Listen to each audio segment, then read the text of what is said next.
Here we are, ready to buttonhole stitch our water lily block. You can see I have my yellow 40 weight Aurifil thread in the top, and in the bobbin I'm using Wonderfil. Let's see if I can show you that. Wonderfil pre-wound bobbins. This is Deco Bob, and I'm using class 15 bobbins, which are perfect for my Elna.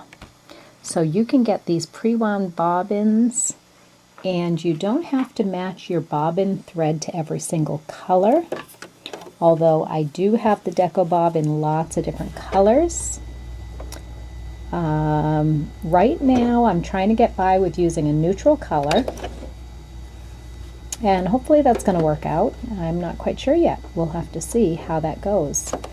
When I first get started, I want to bring both of my threads up to the top. So I'm just going to grab that bobbin thread, bring it right up to the top, and slide those under my presser foot so I can keep track of where those threads are. So I'm going to start my buttonhole stitch. You notice that my needle's over on the right a little bit, and it stays on the right and it goes over to the left. And I like to stitch from the right over to the left because that's just what I'm comfortable with. You can reverse that stitch so it starts over on the left and goes over to the right.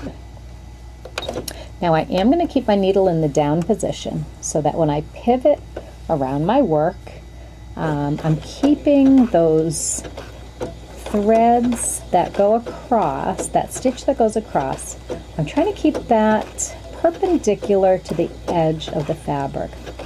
Now the reason why I chose to demonstrate on this particular block is that the points of these S-shaped curves that make up my water lily are extremely fine. And what I love about that is it gives you an applique that you could never do with hand applique. There's no way you're going to get these super fine points with hand applique. They really go off to nothing. But with machine applique, they're possible. So it's kind of nice that even though we're doing machine applique, we can actually get a high quality applique with these beautiful fine points. And I want to show you how to handle them with your buttonhole stitch. You can see that this cross stitch that I just did went all the way across the point of that yellow fabric. So now that I've gone all the way across the point and then my tip still gets finer, I'm going to narrow down my stitch. I'm going to bring it down to about 1.2, and I'm going to go one stitch at a time and just make sure that that cross stitch, that looks good, it's not going to end up off the fabric.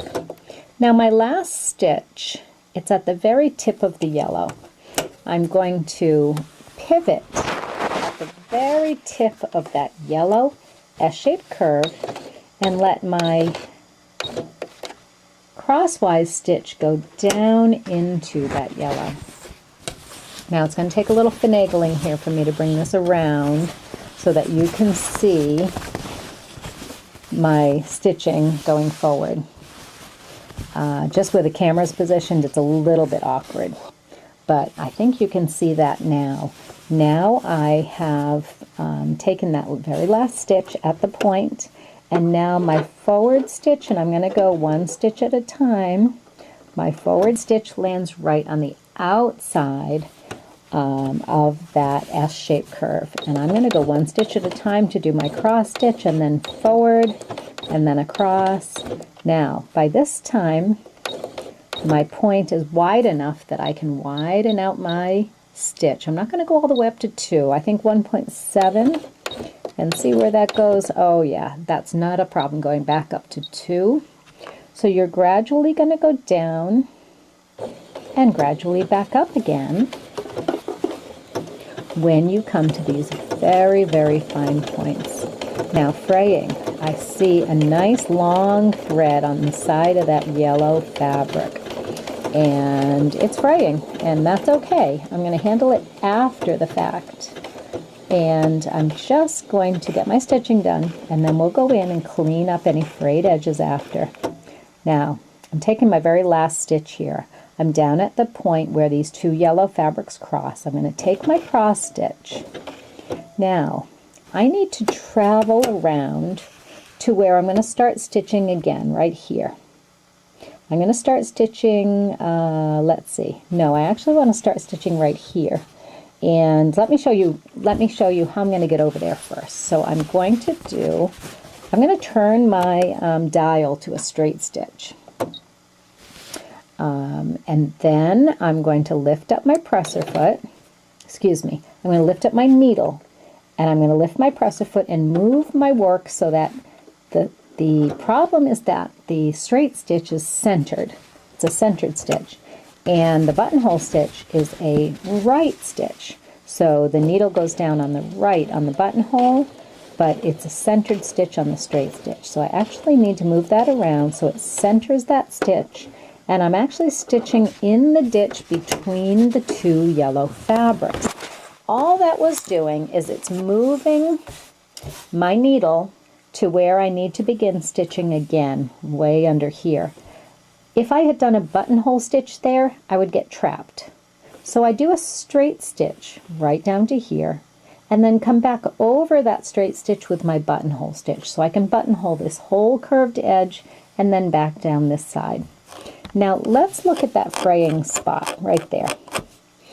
In fact, I'm going to grab it with my pair of tweezers, because I see a big long thread hanging out there. There it is. And that came off of the yellow fabric.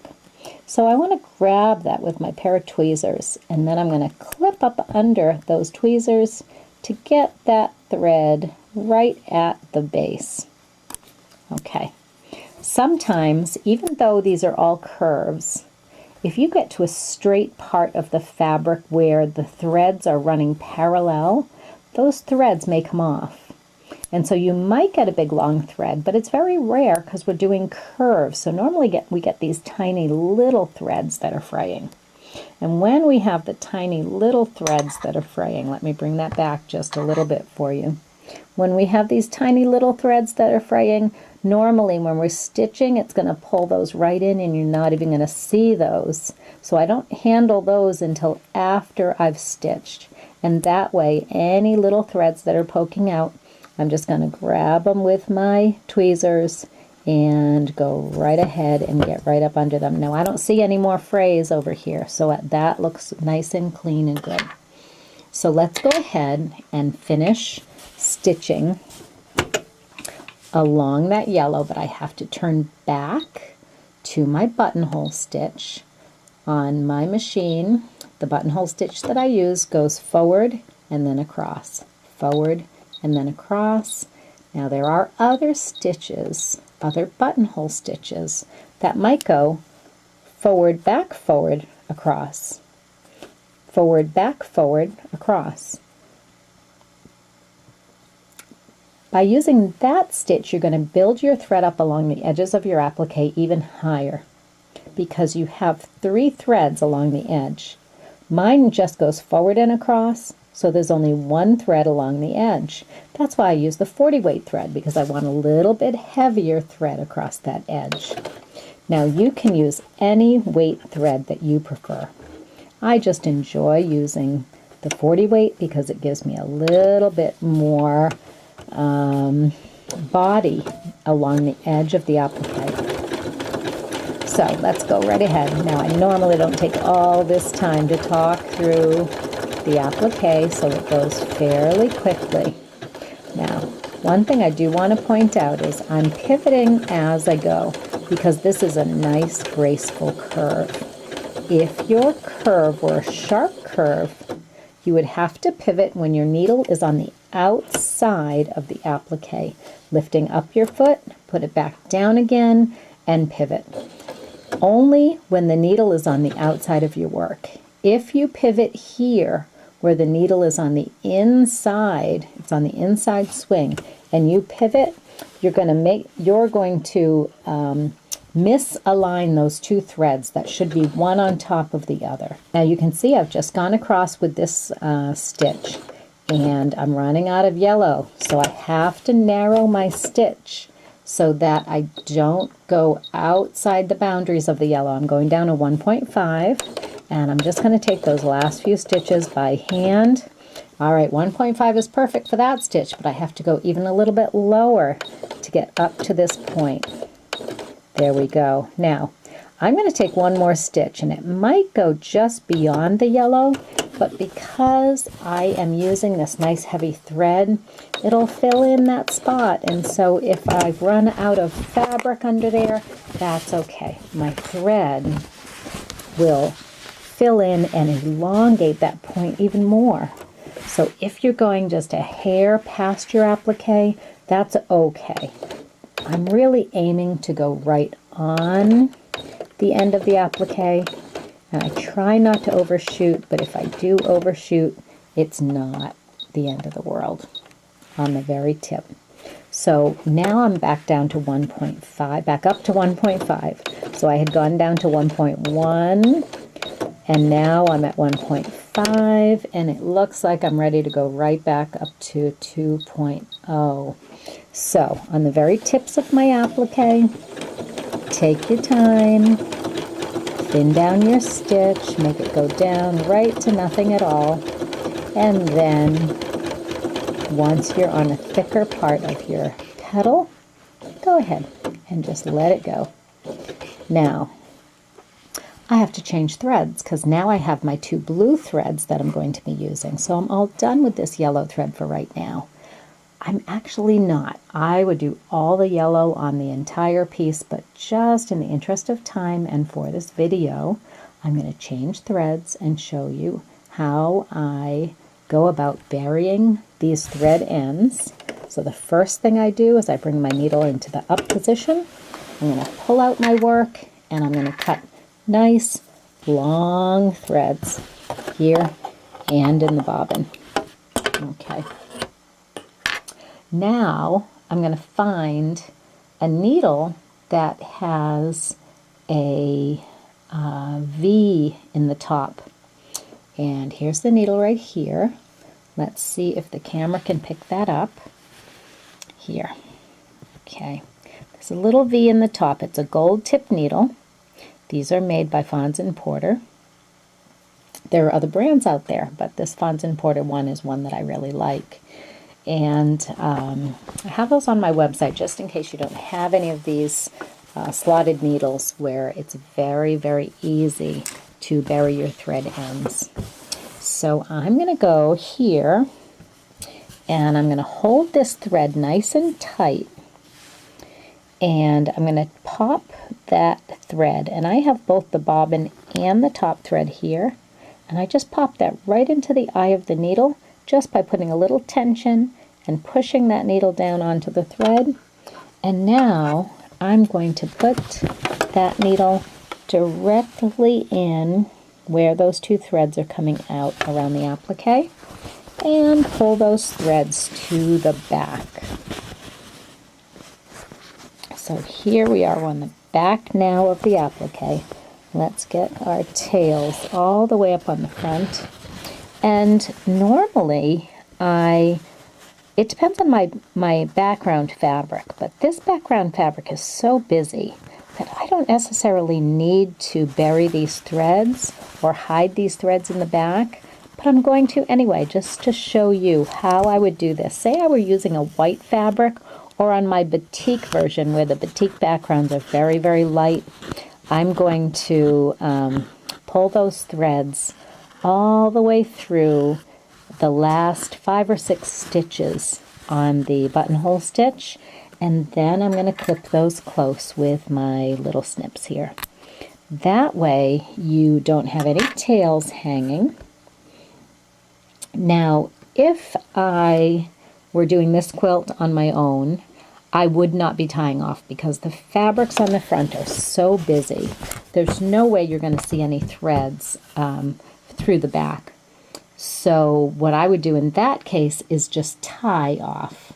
end clip. You don't have to weave those threads into your last several stitches.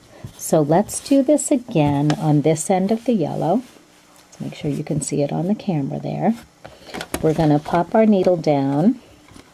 I'm going to put a little tension on the thread and get that thread right into the eye of the needle. Now that there's a bunch of different ways to do this, and I'm having a hard time here because I don't have my magnifying glass. I'm using the camera instead of my magnifying glass, but there we go. Okay, so we just pop that into the top of the needle, and then we're going to put that needle down right where the thread comes up. Go ahead and pull it towards the back. Then you're going to find your bobbin thread. Now, this is what I normally do, is I just tie off the two threads. I'll do a double knot. I don't bother doing a square knot, just a double knot is fine. And clip it off. Now you can also use the tie-off feature on your machine, because if you have these busy fabrics, then you're not going to see any little tails hanging. So your sewing machine can probably tie off for you. It depends on your machine. And if it does, it leaves your threads just about this long. So none of that will show on the front.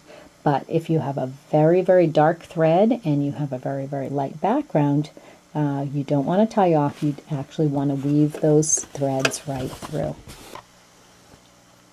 So we have to decide which thread we're going to use for which color. I do try to match my threads as closely as possible. So I'm not going to use this grayed down thread on the bright blue fabric. I'm going to go for the brighter of the blue threads, and I'm going to save this navy thread for just this navy piece right here. So I'm going to use 3 different threads on these blues. I'm going to use the bright one, the kind of dull grayed down one, and the navy to do these 3 blues. But I'm going to start with this bright one, and I'm actually going to use it on both of these fabrics because in the interest of seeing what I'm doing, you probably should be able to see it with this brighter blue a little bit better than the dull blue. So the first thing I'm going to do is I'm going to bring my bobbin thread right to the top. That way I can keep track of that bobbin thread. I know exactly where it's going to be. And I want to make sure I've got my buttonhole stitch set up, and I do. And I'm going to start here over all the way on the right hand side. So we have to think about where we're going to stitch. So I'm going to start here on the right hand side, and I'm going to stitch up and down. Then I'm going to travel right here because I'm going to keep the same thread for both of these. So I'm going to go up, down, and then I'm going to travel with a straight stitch, and then I'm going to buttonhole stitch up and down here. And now I'm just going to do that buttonhole stitch all the way along this edge.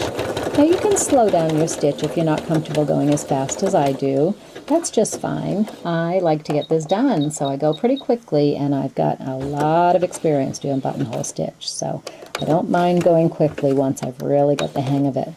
Now these points, though, I'm going to take one stitch at a time. It's going to bring me right out to that point. It's going to actually create a big point, a big sharp point, even if I've run out of fabric there. Now that cross stitch, I want it to go right in, but I'm at 1.0, so there's not much of a cross stitch. It's almost stitching in place at that small of a stitch. Now let me rearrange my fabric here so the camera can capture this last little bit of this blue. So let's pull my threads off to the side, and remember my width, it's still at 1.1. So I'm barely going to take a bite out of that thread, and now I'm going to go up to about 1.5, and that should be a good width to go across that part of the point. And now I'm going to go all the way up to the to the 2.0. I'm getting wide enough here where it goes right down. All right, I was slightly on my fabric with my straight stitch. You want your forward stitch being off to the right of your fabric. So make those adjustments with your fabric to make sure that your straight stitch is on the outside of the applique. It's actually going into the background fabric, but it's kind of in the ditch there. There's, if you want to call it the ditch, the space, the area of the background that is exactly next to your applique. That's where you want your needle going in. Now, as I'm coming around this curve, the curve is swinging off here to my right, so I want to adjust so that my needle will stay along the edge of my applique. If your needle pierces the applique on that forward stitch, you're going to get more fraying. You don't want that to happen. You want to keep your needle on the outside of the applique. Now, when your applique pieces are overlapped like this, my needle's now going down into that yellow fabric. When it's on the straight stitch going forward, now the cross stitch does go into the applique color that you're stitching. So we're matching our thread color to the applique on the cross stitch, because that's where it's going to show. And then the solid line along the outside edge, that straight line across the outside edge, there we go, is the straight stitch just finishes that applique. You need that same color as the applique in order to finish the edge of that applique. So now I'm switching again to a straight stitch. Remember what's going to happen? My needle's going to be in the center position, so let's get it centered before we go forward. So where that thread comes up, make it go nice and straight. And now we're going to straight stitch down along the edge of the applique. I see a little fraying happening, but I'm not worried about that. I can grab that with my tweezers later. And now let's move my work again so that you can see where I'm going to go next. This is the right color for that applique petal as well. So let's go back to our buttonhole stitch. That's on my machine at stitch 45. Let's go to 45. 45 goes to 2.5 and 2.5 automatically, so I manually have to bring it down to 2 and 2. I know there's a way to program my machine so it goes back to that. It remembers the length and the width of that stitch every time. But I've never taken the time to learn how to do that, and I need to go get some guide classes on my machine so that I can make that happen automatically. But I'm just so in the habit of checking that stitch length and width every time I reset my buttonhole stitch and just doing the 2 and 2. Now that might seem really tight to you. Most people, when they think of buttonhole stitch, they think of those old 30s quilts, and the 30s quilts had a hand buttonhole stitch. It was a great big one, and it was usually done with black thread. But we're not going for that 30s look here. We're going for a really tight, finished look on the edge of our applique. So I do like my stitch to be really narrow. Now I'm at a narrow part of my point. We went down to 1.5. Let's go ahead. I think I can do one more at 1.5.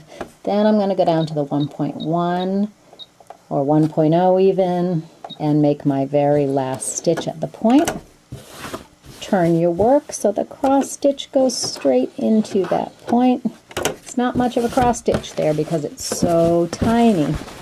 And then we're twisting our work again, making sure everything's nice and flat under there and there's only one layer of fabric, and then going straight ahead once again. Now we're widening our point here. We're going to go up to 1.5, keep stitching at that 1.5. Now it's big enough to go to 2.0. So you can see that this does not take a real long time to do, especially when you're not changing threads.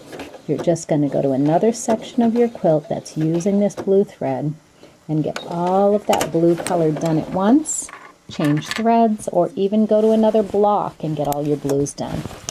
After I'm done stitching a section, I'll go over it with my tweezers and see if there's anything that needs correcting, but really, there's so little here, I probably wouldn't even bother. So earlier I did some of my pink threads out here, and the next step will be to go in with this bright purple, and then I'm going to change threads to the dull purple And then these two will get the same threads all throughout the quilt. So I'm excited about getting this block done. I hope you're having fun with the Magical Garden Quilt-Along, blocks 3 and 4. And if you're not able to keep up, at least get all of your cutting and fusing done.